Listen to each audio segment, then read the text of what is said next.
Hey guys, this is John, and I'm playing Chess Stream in the 5-minute pool on ICC. Chess Stream is 2883 or 2083 rather. Let's play our usual Slav system. I'll play Bishop F5. This is the Slow Slav variation. Had to wait a while to get this game, so wow, my rating is pretty high in the pool right now, 2571. I had no idea I was actually up this high. I'm gonna go Queen C7 against this move. And standard plan for black, knight bd7 to b6 to try to force him to do something with the c4 pawn.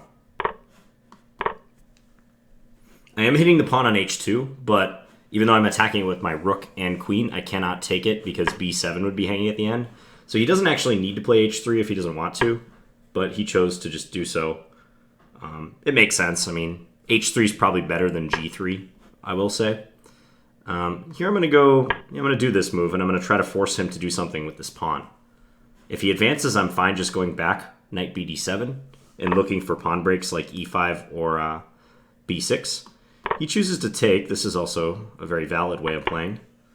And I think I'll put my bishop on e7. And look for me to play this knight back to c8 and then to d6 later. That's probably how I'll handle it. He can put a rook on c1. I'll play queen d7 just to get out of the way. Just to make sure I don't run into any tactics. He actually wasn't really threatening anything because I have both my knights protecting d5. But this is a good move because I want to prepare to play knight c8. And if I had played knight c8 right away, he could have taken on d5. The way I usually see people play this position for white, or this type of setup for white, is to try to prepare f3 and e4. Because he doesn't have a whole lot of other play. There's not much else in the way of pawn breaks. So I think he'll try to activate these pawns. He can use this pawn, but I'm not really convinced that him pushing the a pawn is something I should be afraid of. I'll just continue to reposition my pieces.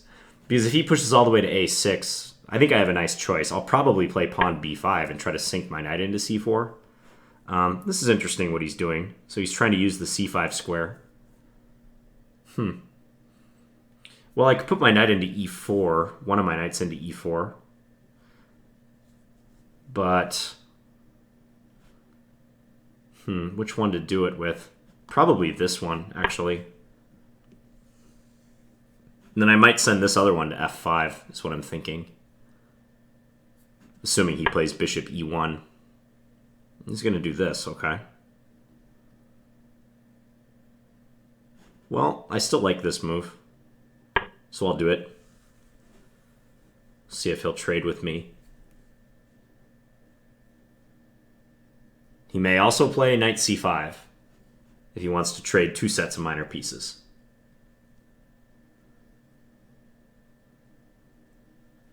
Onus is on him to choose. Actually, don't mind the way he's playing on the queen side. This might be better than I thought. Bishop d3 instead. Okay, so I can take on b4. Slightly annoying.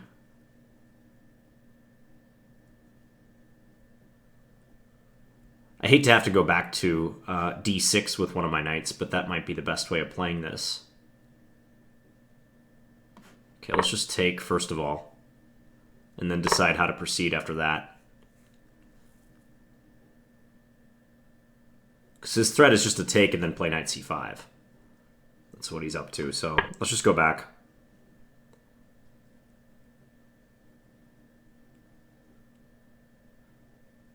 I slightly feel I could have played this stronger over the past like 5-6 moves, but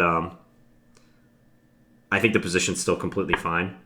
Plays the knight in. Okay, we'll take. I wonder if he's going to take with a pawn. That would be interesting if he did. If he takes with the rook or the queen, I think I'm fine. I could even play a6, and b7 is just perpetually defended then. So he does take with the pawn. I wonder if his idea is to play a6 next move. Regardless, I think I should play this. If he takes, I can take with my pawn. I'm tempted to say the position is roughly equal here, but that's just speculation. I do like my slight time advantage as we're approaching 2 minutes for him.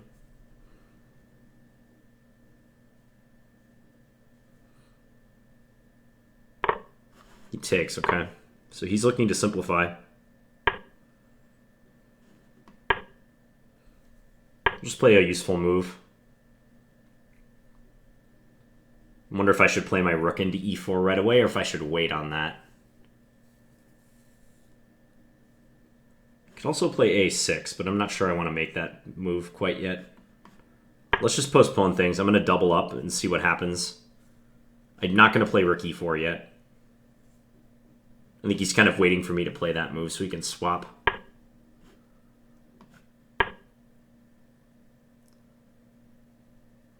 He can play rook b3 and attack this pawn. I'll have to stick a rook on e7 then. It'll probably be this rook that I put on e7, come to think of it.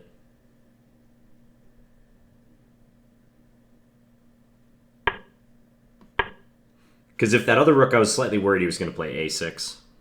I didn't want to allow that. He can still play a6. It's very acceptable for him to do that, and he does. Maybe that's not a bad idea. Is rook b8 too passive? It sort of seems like it. Nah, I don't like rook b8. I'm just going to take it. And he'll play queen a4 or queen a5 probably. Yeah, queen a5. Okay, I'll go here. Just defend a6 for now. Maybe I can play rook b7 if he goes like rook a4, let's say.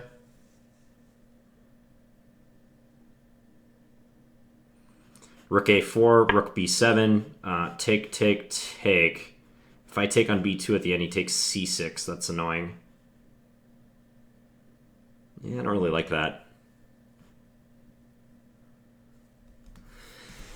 I'm a little bit worse here, I think. I still have to try to equalize. I mean, I think the position is basically okay for me, but... Rook b7, take, take, take. I could trade and then play... Or... Yeah, trade and play rook b8 at the end, maybe? That's probably okay. But no, I don't like it. I'm just going to go here. I'm going to take his rook on a4.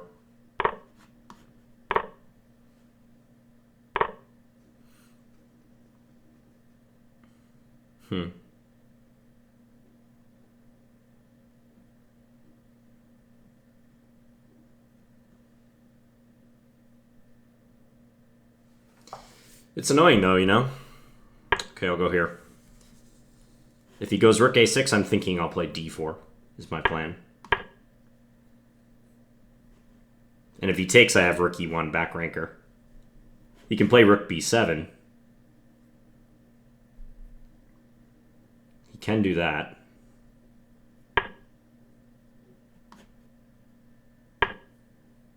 Here, queen c4 is probably a good move, though.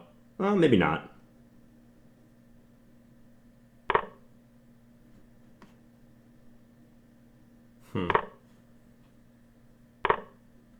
Check. Tough to say. He has to be very careful now, though. He has to go to h1. If he goes to h2, he's going to get mated, I believe. Yeah, he's got to go to h1. He does. Check. Let's give a check or two. Check. And then go here.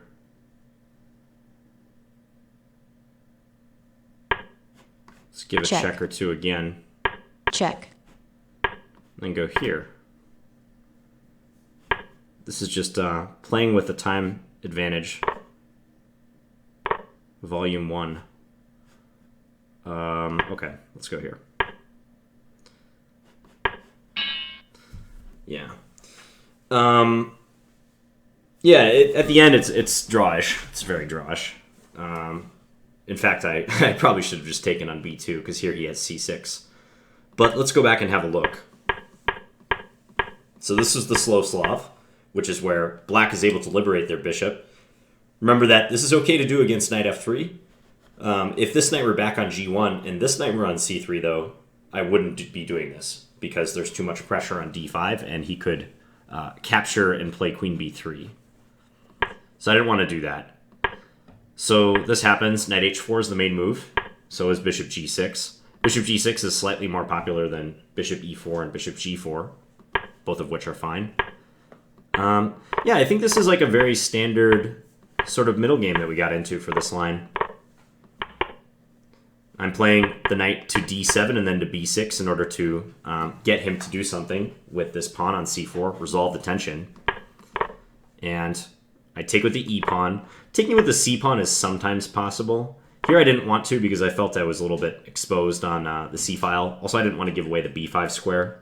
I don't like that he could just jump in there with like his bishop, give a check, for instance. So take, and then e takes d5. I chose e7 because d6 is the square that I want to reroute my knight to. It doesn't really have anything to do on the queen side anymore now that the tension has been relieved. So e7 I'm intending to go to c8 and then d6. So bishop d2, I castled, rook c1, queen d7. I think this is all very normal. I am curious what the engine thinks I should do here and whether it gives white any advantage or not. Let's have a look. Small advantage for him. Says I should play queen c7. Yeah, I wouldn't play queen c7. This just doesn't appear to be a logical move to me. Going back into the c-file pressure. Wonder if it prefers anything else like around here. That's probably a typical tiny advantage for white, but solid position for black sort of situation. This is not a bad idea, though. a4, a5, knight a4, bishop b4. And maybe he has like a slightly enduring advantage in all of this. Taking with the pawn was a good idea. Because if he had taken with the queen or the rook, let's say he takes with the queen. I don't know why he would, but I could always play a6. And then there's no way he's ever going to win b7 when my knight is on d6. This is like the perfect square for the knight in this structure. And I would have a free hand to start playing in the center and on the king side even. So that's why black's slightly better here. Tiny bit better. Still be really tough to win this position, but he doesn't want that to happen. So d takes c5 was a correct way to alter the pawn structure in his favor. Okay, so the computer actually thinks I should preserve my knight with knight e8. Knight f5. It's very close in eval, I suppose. I thought this position was about equal. Maybe I should play a6. I think if there's one regret I have about this heavy piece position that we ended up in, it's that I let him play a6 at a very opportune time. Yeah, like even right around just a move earlier, a6 was good. Because I do have issues here. I was afraid that if I play a6, like the position would become very locked, and maybe he could even triple up and attack my b-pawn. But that's not a very realistic thing to have to worry about. So I think I should have just done a6. Yeah, now he's slightly better. But I've got like a minute extra on the clock, is the thing. I guess here I should play rook e4. Okay, yeah, rook e4 and go for the counterattack. Instead of trying to sit back and defend my weak pawns. Undoubtedly a few errors by me here. d4, looks like f4 was also a good try. Take on e3. I saw a bizarre line, like if he plays f4 here, I saw I could play e2. Give up the queen and then check, and then go take the pawn on e5 and check. This is actually kind of like the game, isn't it? Didn't we get that nearly exact position in the game? Check. Yeah, we did. Okay, wait a second. I'm going to calculate this. What did I miss? I just saw the engine eval spiked. Oh, okay. I missed this, here, and then here. Okay, and the rook's coming down.